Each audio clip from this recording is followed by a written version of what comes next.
Voilà, alors en fait, il y a beaucoup de conducteurs qui ont des problèmes pour apprendre aux chiens à verrouiller la portable. Et il y a un certain nombre de prérequis qui sont importants pour pouvoir faire ça.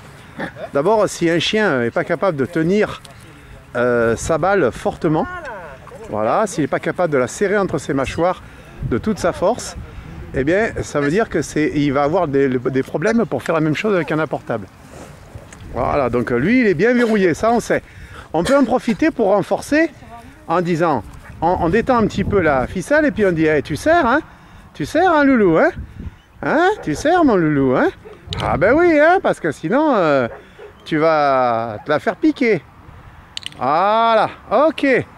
Alors, l'un des deuxièmes prérequis, c'est de vérifier qu'il est capable de faire un certain nombre de choses avec le boudin.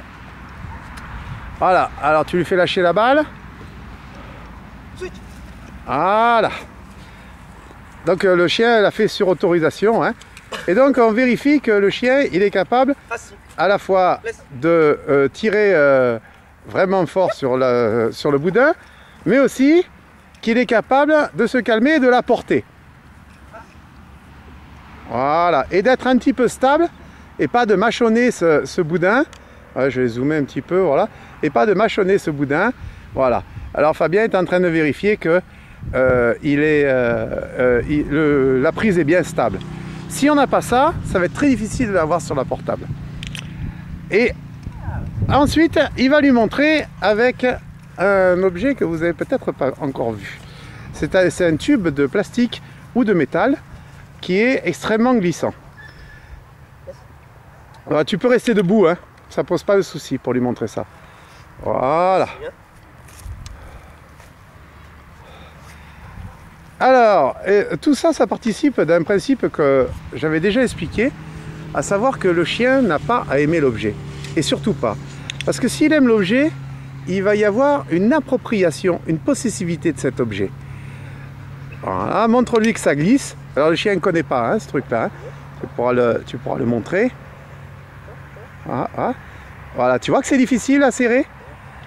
C'est la première fois qu'il lui montre ça. Hein. Voilà, donc, et il tire le tube latéralement. Et si le chien ne serre pas, il n'obtient pas sa récompense. Voilà, tu peux être très très cool sur la façon dont tu attribues la récompense. Voilà. Et sur ce qu'il fait après avec la récompense. Hein. Tu peux mettre la récompense dans ton dos. Voilà.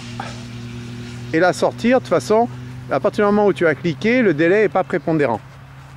Ah, ça c'est bien. Voilà. Alors maintenant, enlève-lui. Qui voit qu'il ne serrait pas tant que ça. Ah, ouais, ça c'est bien. Ouais. Hop. Voilà. Alors le chien doit savoir ce qui va arriver s'il ne serre pas la portable. Et bien s'il ne serre pas la portable, c'est qu'on fera un nouvel essai et il ne pourra pas mordre sur le boudin. Voilà, là il serre très très fort parce que c'est très difficile. Tu peux remettre un petit coup d'excitation en le repoussant quand il a raté. D'accord? Avec ton genou, tu le pousses, il dit ah là là, c'est raté. Ah, ça c'est bien. Ah, là ça serre là. Hein? Ouais. Alors Fabien vient de remettre le tube à un endroit très précis qui est juste derrière les crocs. Parce qu'en fait, un portable qui est ramené vers le fond de la gueule, il est obligatoirement mâchonné. Ce qui se passe d'ailleurs quand le chien aime beaucoup la portable et qu'il considère que c'est un jouet. La portable n'est jamais un jouet. C'est un travail et ce qu'on aura en échange, ça peut être une séquence de jeu. Mais pas sur cet portable. C'est pour ça que le tube est neutre. Le tube, on ne joue pas avec, on apprend à le tenir. Tu peux tirer d'un coup sec, hein. Moi je fais, ah là. Allez, bon, mets un petit peu de frustration là, repousse-le. Ah ah, et alors? Voilà, ça c'est bien, petit loulou, hein. Ah, ça c'est bien, hein. Et là, tu sais, ah papa, tu t'es fait avoir.